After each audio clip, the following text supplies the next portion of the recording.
All right, well, my name is Morgan Duerksen-Balk, and I work for the Champaign County Forest Preserves, where I do environmental public programs. So I come out into the community like this and talk about environmental topics and bring people into the 7 different forest preserves that we have in Champaign County and do things like lead hikes and do programs and involve people in community science projects. So lots of cool environmental things going on at the Champaign County Forest Preserves.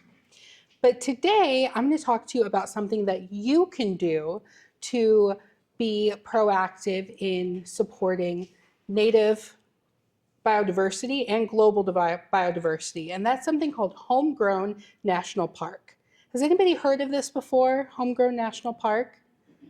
Okay, well, what it is, it's an organization and its mission is to regenerate biodiversity. So that means the amount of living things in the world and the amount of different kinds of living things. So it's not just, focusing on one kind of plant or one kind of animal. It's trying to increase all the different kinds of plants and animals, because that is really what we need for a healthy ecosystem and healthy human lives as well. So the founders of Homegrown National Park are first and foremost Doug Tallamy. He's an author and an entomologist and a university professor, and he's written several books that have been really instrumental in furthering this mission to help people use their own properties to enhance local and global biodiversity. So you can see a few examples of his books here. I found a few at the library today, and they're in the back on the table. So feel free to take a look at those after the presentation today. And there's also a children's version of this one on the top right, Nature's Best Hope, which I've read to a preschool kindergarten class and really helped inspire them to think about how they can help with global biodiversity. So pretty neat thing. So I definitely recommend these books. And then his partner in Homegrown National Park is Michelle Alfondri, and she's kind of the business side of it, but equally as important in helping Homegrown National Park make an impact. So I'm going to start today by letting Doug Tallamy tell you about why Homegrown National Park is important. I'm going to play a short clip. It's not 20 minutes. The whole thing is 20 minutes. I'm going to play you about 6-minute clip of this talk that he gives. And it's going to tell you why Homegrown National Park matters. And then I will tell you about how to go about doing the things that he talks about in his presentation. So this is about a 6-minute video from Doug Tallamy. Diversity that sustains us, and we don't even notice it. About E.O. Wilson, one of the things that was consistent throughout his very long career was his love of life on planet Earth and his efforts to save it. He wanted to save it not just because he loved it, but because he knew it was essential to our own survival. In 2016, he wrote Half Earth, Our Planet's Fight for Life. He had one simple message in that book. He said, if we're going to save life anywhere on planet Earth, we're going to have to save nature. We're going to have to save functioning ecosystems on at least half of the planet, or it will disappear everywhere, and that includes humans. It was a very bold statement, and he spent most of the book talking about the science that supports that bold statement. And then he ended the book. He didn't spend a lot of time telling us how we were going to save nature on half of planet Earth. Of course, to a conservation biologist, that is a great idea. We'll just put half the Earth aside, and all the things that are declining can be in that half, we can be in the other half, and it'll be wonderful. But half of terrestrial Earth is already in some form of agriculture, and I don't see that diminishing. We've got 8 billion people, and all of our hardscape, our roadways, our airports, our detritus in the other half. And we don't have a third half to put aside for nature. So how can we realize E.O. Wilson's dream? Well, I think we can, but we need a new approach to conservation in order to do that. We've got to give up the idea that humans and nature cannot coexist. What I want to argue is that not only is living with nature an option, it is now the only viable option that's left to us. We've got to find ways for nature to thrive in human-dominated landscapes. Not hang on by a thread, but thrive. We need a new attitude about property rights.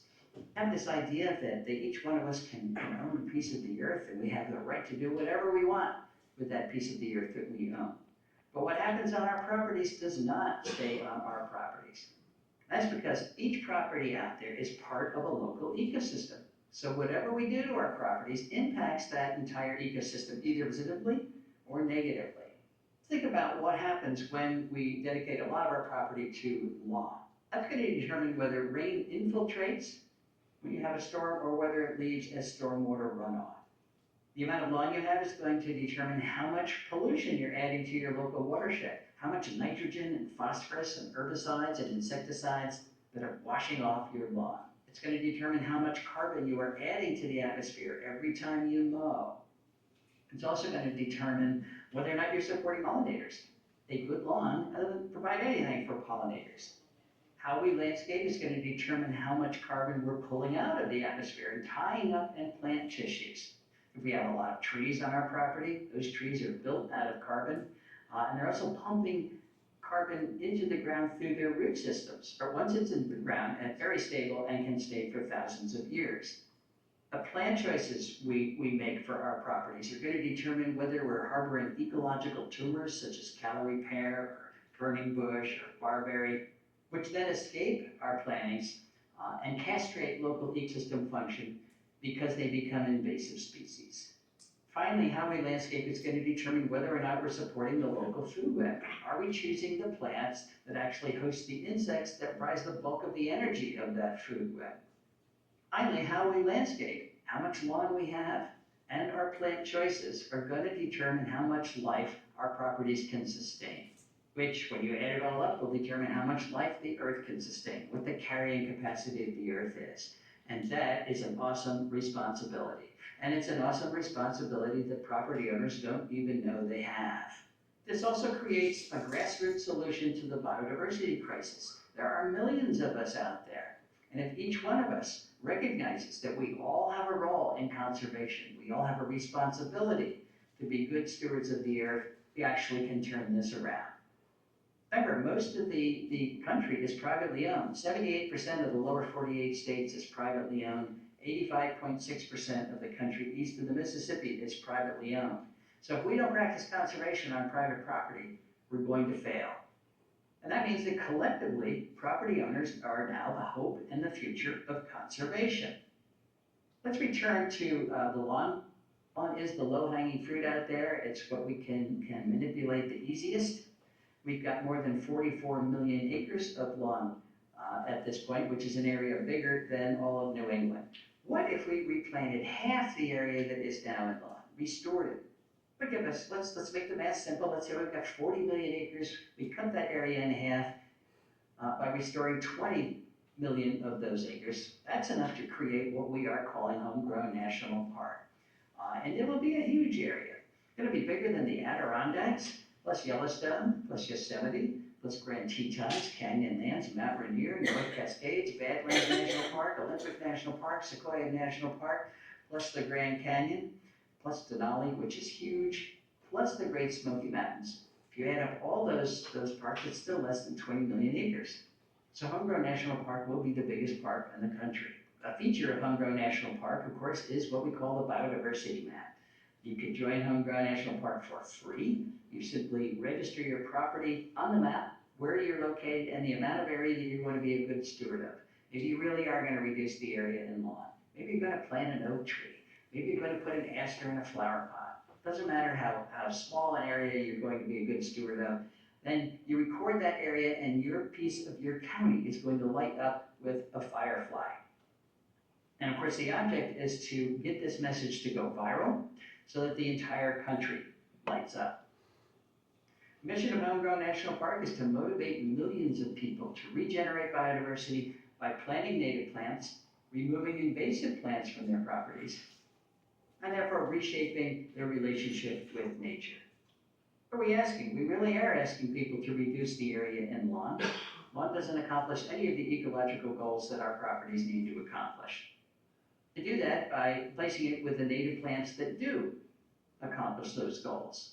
We want to remove invasive species from our properties, and protecting any natural areas, we certainly want to continue to do that. There are real ecological products associated with Homegrown National Park. Significant increases in biodiversity, and I'll give you some examples in a few minutes. Measurable reduction in invasive species. If everybody removed the invasive plants from their property, just from their property, we'd be 78% done. We'd be 85% done in the east. That's a great first step. There will be a significant drawdown in atmospheric CO2. Lawn is the worst plant for sequestering carbon, so if you replace it with anything else, you're going to capture more carbon and help climate change. And finally, we're going to start to create habitats outside of parks and preserves. Any bit of conservation we do outside of parks is going to help conservation inside of parks. There are also real sociological products associated with Homegrown National Park. National awareness, not just of what the problems are, but what the solutions are and what our roles in those solutions are. We're trying to change the culture. We want people to recognize that nature's not optional. It's not there just for our entertainment.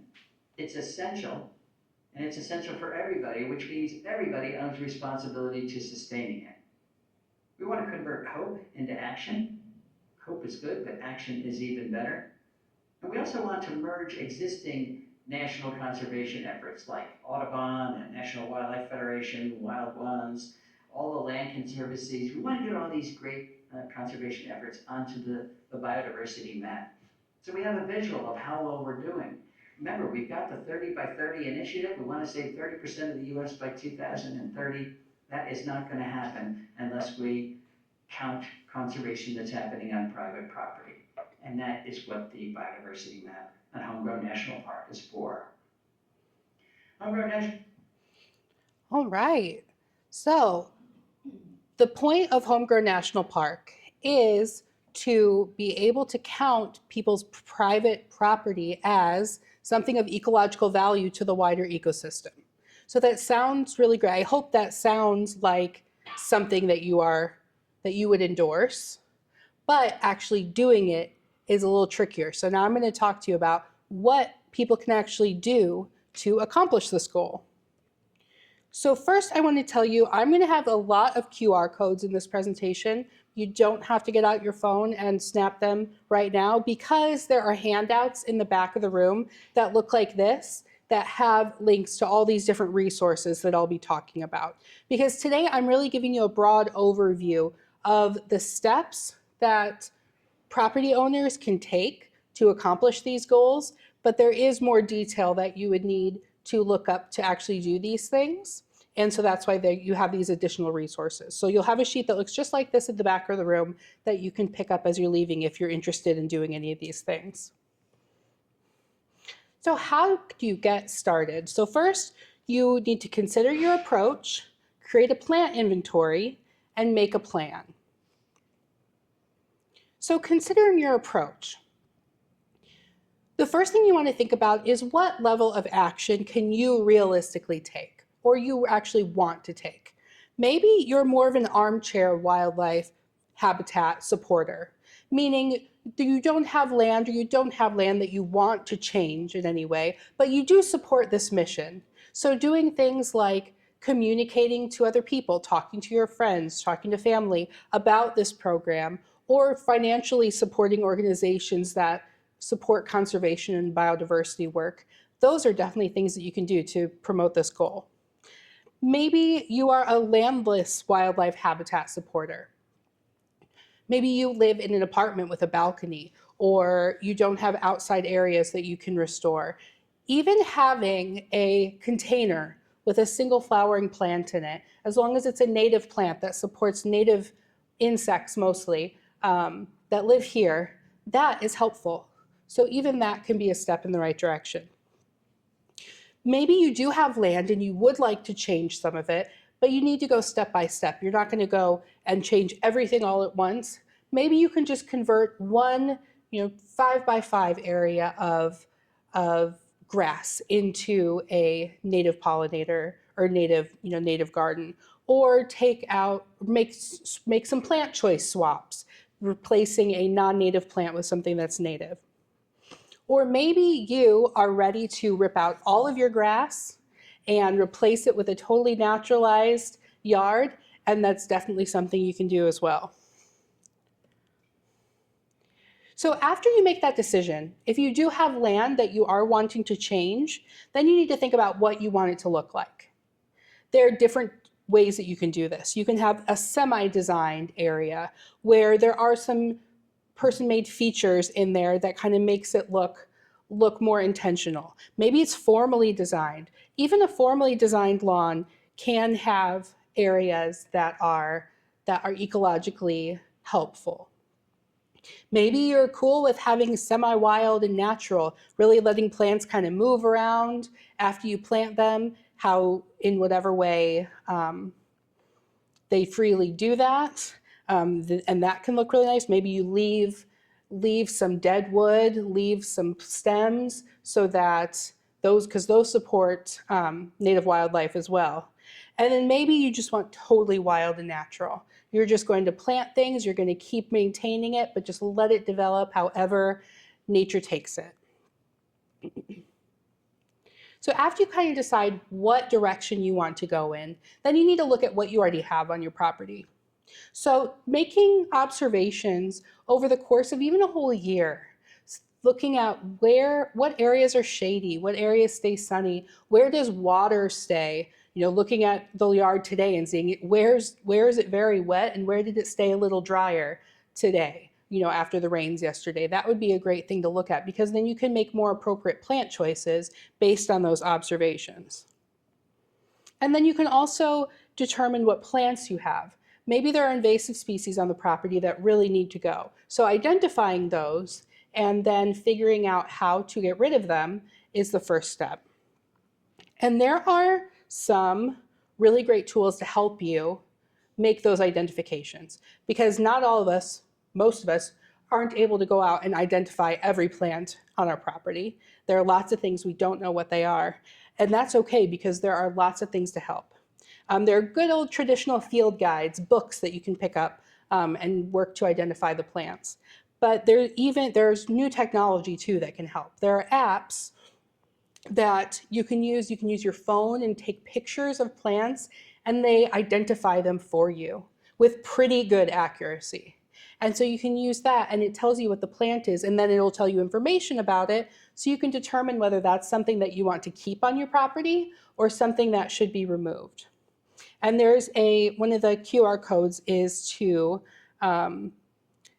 this program called iNaturalist that also includes another app called Seek. And both of those, if you download those onto your phone and take pictures of plants, it helps you identify them. I find it to be a really, really useful tool. So the next thing to think about is where could you reduce lawn on your property? Because like Doug Tallamy said, lawn is really doing nothing positive for the wider ecosystem. It's fine to have areas of lawn. I'm not trying to say you need to eliminate all the lawn on your property. Lawn is very useful for playing on, for not having, just mowing it and not having to do much else is sometimes better than planting things and then not being able to maintain them. So it's not like you can never have lawn. Some lawn is fine. But think about places that maybe are on a slope that's already kind of dangerous to mow or tedious to mow, maybe right around trees, or where the grass doesn't grow well anyway. And you're having to do a lot of fertilization and herbicide application or other things to get that grass to stay looking how you want. Maybe it's just time to replace that with something else. So those would be good places to start thinking about where you could take out some lawn. So next, you want to make a plan. So after you already kind of have your vision for what you might want the area to look like, and you know what plants are going to stay and what you need to take out, then you can start to think about how you want to plan the whole area. And there are great resources to help you with this too.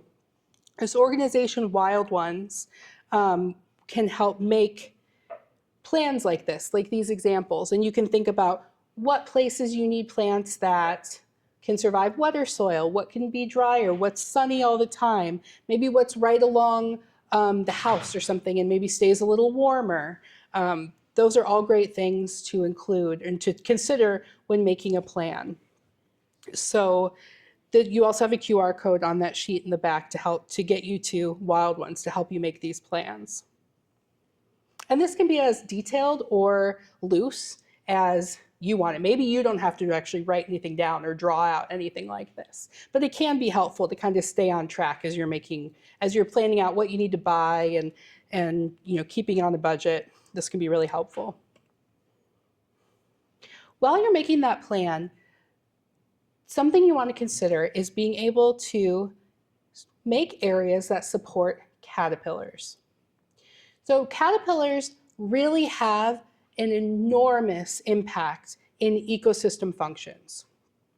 So we have plants, and animals eat the plants, and other animals eat those animals that eat the plants.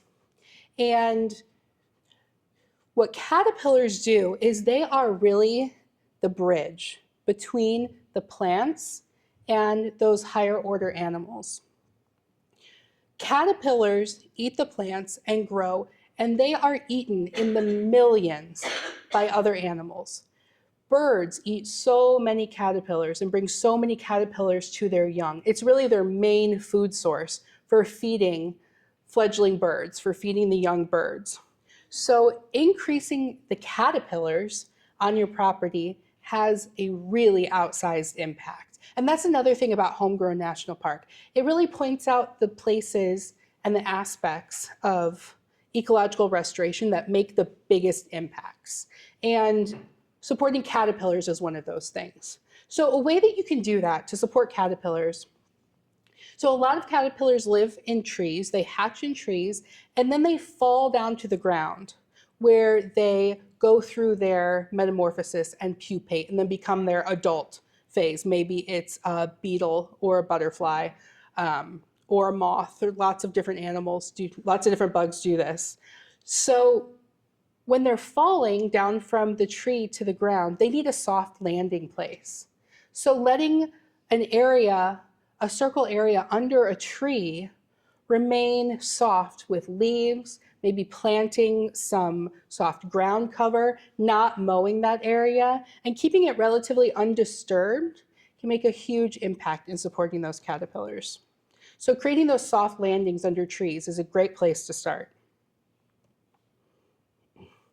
Okay, so you've already got your plans made. Now we're going to talk about what you can actually do. So the first step, kill the lawn, some lawn at least, remove invasives, and choosing the right plants. So let's talk a little bit more about how to do these things. So there are two good methods for removing grass lawn, and they're called block it and bake it. So this is the block it method. So what you do first is you select the area that you're going to take out the grass and then cut it as short as you can with lawnmower or an edger. Then you're going to cover it with cardboard. So you take recycled cardboard, you don't buy new cardboard for this, you use cardboard that you already have, wet it and cover that area. Because what you're doing is stopping the sun from being able to penetrate that cardboard, and it'll kill the grass underneath. But you don't have to just leave cardboard sitting on your lawn. You can immediately cover that with mulch, and you can even cut slits and holes, small holes in the cardboard, and plant plants right into it. So not planting seeds into it, but planting seedlings or small plants so that their stem and their leaves are above the cardboard, but their roots and the soil that's on the roots when you buy them in a pot are in the ground below the cardboard. And so it really can look quite nice right away. And then you've already reduced that area in lawn, and the grass is going to have a really hard time coming back. And that cardboard just breaks down over time. You don't have to remove it later. And once the cardboard and the mulch are there, you want to keep it watered to kind of let it all soak together. Another thing you can do is if you have an old rug, this wouldn't be something you'd buy something new for, but an old rug works really well for killing grass. So if you had that and could put that out and just leave it for a while, several months, and then remove it, then you'll have a bare patch of soil where then you can plant other things into. So the other method is to bake the lawn. So what you're doing here is, again, you're selecting the area and cutting the grass down as short as you can, and then you use a layer of plastic. Now you would only do this if you happen to have sheets of plastic, like maybe painting drop cloths or old like shower curtain liners or something like that. Big sheets of plastic. Don't buy new plastic for this. Use something that was already going to be thrown away anyway and you're reusing it. And then you hold that down onto the lawn. Rocks work great for that.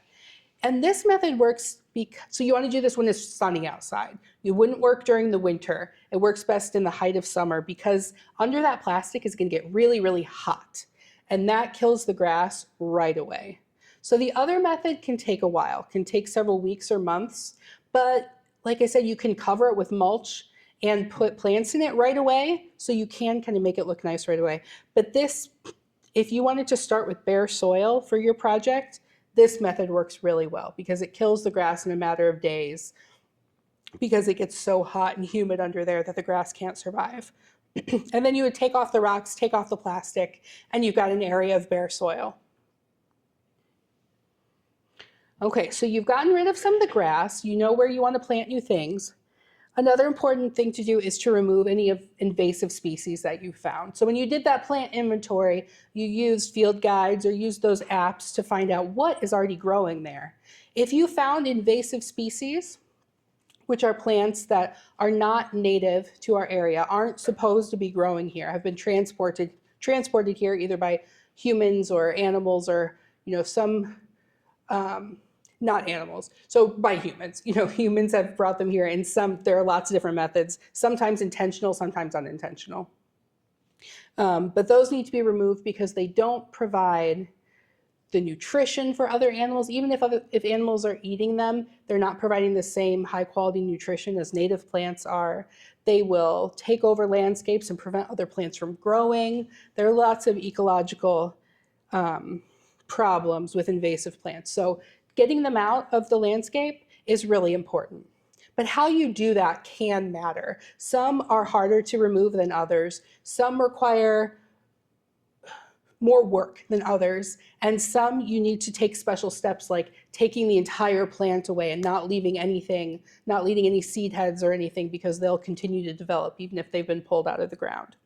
So to know what to do, there's a great resource called the Midwest Invasive Plant Network. And you've got a QR code to this on the handout that you can take.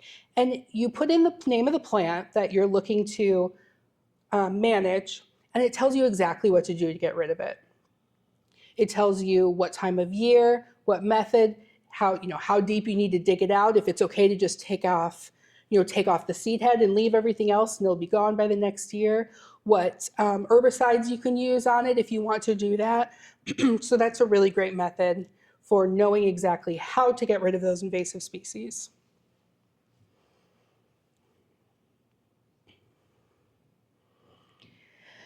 So like I said, Homegrown National Park really focuses on what we can do to make the biggest impact. And another one of those is planting keystone plants. So keystone plants are plants that support an outsized, a really large amount of other types of biodiversity. So there are a lot of caterpillars can live on them, which a lot of birds can use to support their young. Or they do a really great job of sequestering carbon from the atmosphere. Or they stabilize the soil and promote soil health more than other plants do. So choosing to plant these keystone plants can really have an outsized impact. And to know what those plants are for our area, the Homegrown National Park website has a feature where you can put in your zip code and what type of plant you're looking to plant. Maybe you need a tree or a shrub or a ground cover. And for some areas too, you can even get more specific, like what kind of light conditions, is it a shade plant or full sun? What kind of water conditions? And it will give you suggestions for specific plants that are native to your area that you can buy and install that will have the biggest impact for enhancing biodiversity.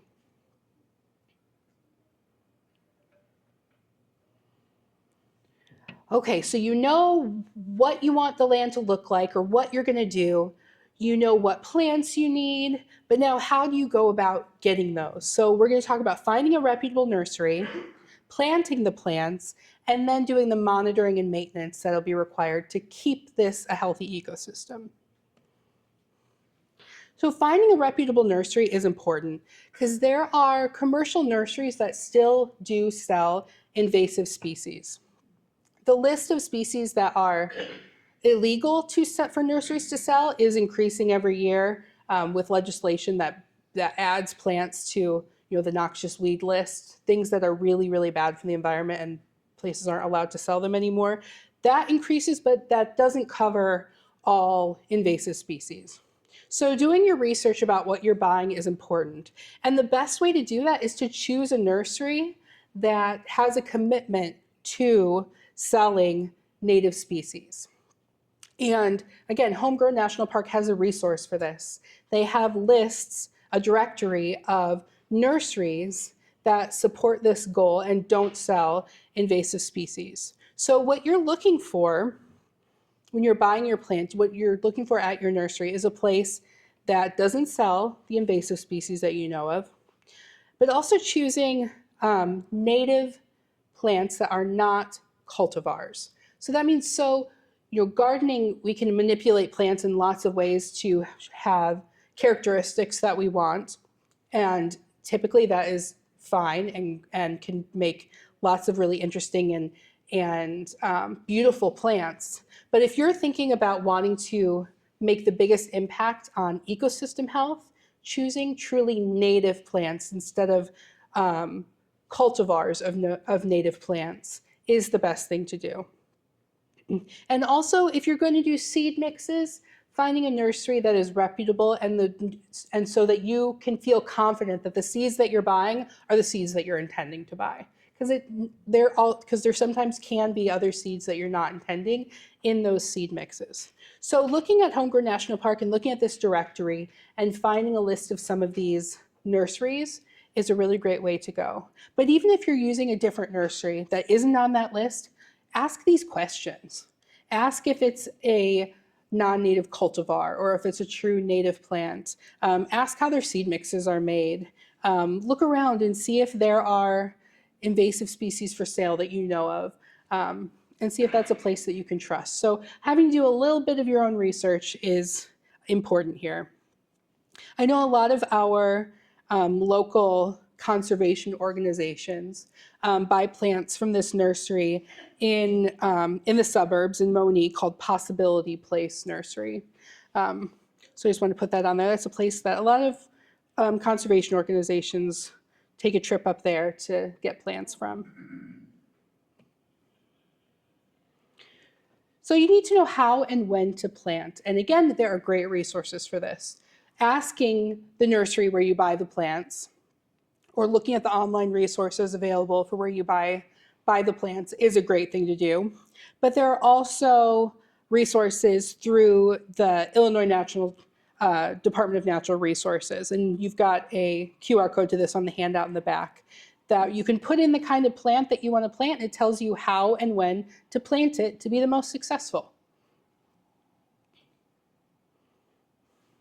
And now monitoring and doing the maintenance on this area that you've decided to restore is important. One thing you want to do is make sure you take notes and photographs, not only for your own records, but being able to share this experience with other people. If it ends up being something that you are really happy with and you think other people should know about, you'll want to have that record so that you can tell people about it from the very beginning. And then invasive species will continue to creep in every once in a while, so being able to recognize them, doing a new plant inventory every year or every couple years, and removing unwanted and invasive plants as they come in is something that's important to do.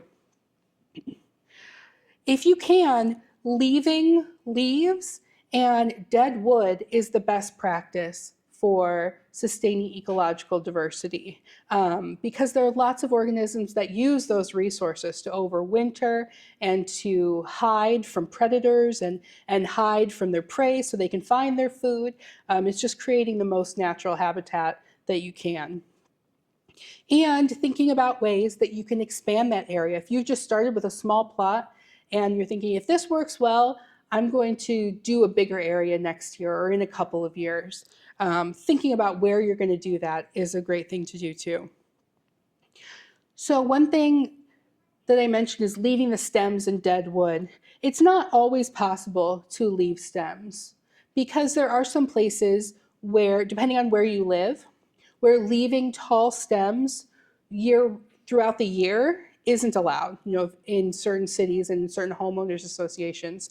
So a lot of places require things to be below a certain height. So if you do have to cut deadwood or stems, cutting them to a minimum of 8 inches is, or cutting off as little as you can so they're at least 8 inches tall still is the best way to do it if you're able to do that, because lots of insects overwinter in those stems, and it would be sad to have to lose those, and that wouldn't be accomplishing the goal as much as you would want to. So after you've done all that and you're on your way to being able to really feel good about supporting biodiversity and beautifying your own property, next you'll want to talk to your neighbors and get on the Homegrown National Park map. Now, actually talking to your neighbors could happen way earlier in this process, because if you're doing things to your property and it's noticeable, it's in the front yard, people are going to see that and they're going to wonder about it. So Homegrown National Park also has resources and tips for how to talk to your neighbors about these things, how to tell them what you're doing, and see if you can get them on board with making some of these changes as well. So one thing that people often say is a naturalized yard like this looks messy. And a response to that is saying something like this, saying, I get that it looks different than many yards. I'm trying something new to support wildlife. And then going on to talk about the wildlife that supports. So, because a lot of people just don't have an understanding that a yard doesn't have to be just short grass. There are other possibilities, and they might not even thought about what those different possibilities can do for improving the ecosystem. And then things like somebody says, I'm going to spray for mosquitoes. Do you want me to spray your yard as well?